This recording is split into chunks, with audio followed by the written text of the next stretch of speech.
Malappuram package എന്ന പേരിൽ തന്നെ മലപ്പുറം ജില്ലയിലെ വൈദ്യുതി പ്രശ്നം പരിഹരിക്കുന്നതിന് വേണ്ടി വലിയ തോതിലുള്ള പ്രചാരണങ്ങൾ നടന്നിരുന്നു. ദ്യുതി സ്പെഷ്യൽ എന്ന പേരിൽ നടന്ന ഈ പ്രോജക്റ്റിൻ്റെ ഭാഗമായിട്ട് ഒരുപാട് സ്ഥലങ്ങളിലേക്ക് ലൈൻ വലിക്കുന്നത് ഉൾപ്പെടെയുള്ള വൈദ്യുതി വിതരണത്തിന് വേണ്ടിയുള്ള സംവിധാനങ്ങളെല്ലാം പ്രഖ്യാപിച്ചിരുന്നെങ്കിലും ഇന്നേ വരെ ഇത് കോൺട്രാക്ടർമാർ ടെൻഡർ എടുക്കുന്നതിലേക്ക് മുന്നോട്ട് വരുന്ന സാഹചര്യം ഉണ്ടായില്ല. ഇന്നത്തെ അതിൻ്റെ സാഹചര്യം എന്താണ്?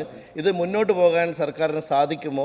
ഇതിലെ നിലവിലുള്ള സാഹചര്യം എന്താണെന്ന് വ്യക്തമാക്കാമോ? മലപ്പുറം, കാസർഗോഡ്, ഇടുക്കി ജില്ലകളിൽ വൈദ്യുതി പ്രസരണ വിതരണ മേഖലയിൽ സമഗ്രമായ വികസനം ആവശ്യമാണ്. ഇത് ലക്ഷ്യമിട്ടുകൊണ്ട് KSEB 1023 കോടി രൂപയുടെ ഒരു പാക്കേജ് പ്രഖ്യാപിച്ചിട്ടുണ്ട്. ബഹുമാനപ്പെട്ട മെമ്പർ ഇവിടെ സൂചിപ്പിച്ചതുപോലെ തന്നെ ടെൻഡർ നടപടികളിലാണ് ഇപ്പോൾ നിൽക്കുന്നത്.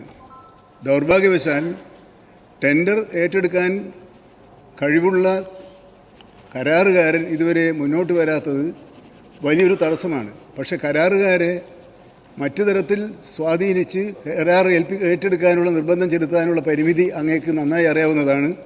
താങ്കൾ കൂടി ഇടപെട്ടുകൊണ്ട് പറ്റിയൊരു കരാറുകാരന് കണ്ടെത്താൻ കഴിഞ്ഞാൽ നമുക്ക് ആ പ്രവർത്തനം വളരെ വേഗത്തിൽ ആരംഭിക്കാൻ കഴിയും എന്നാണ് കരുതുന്നത്.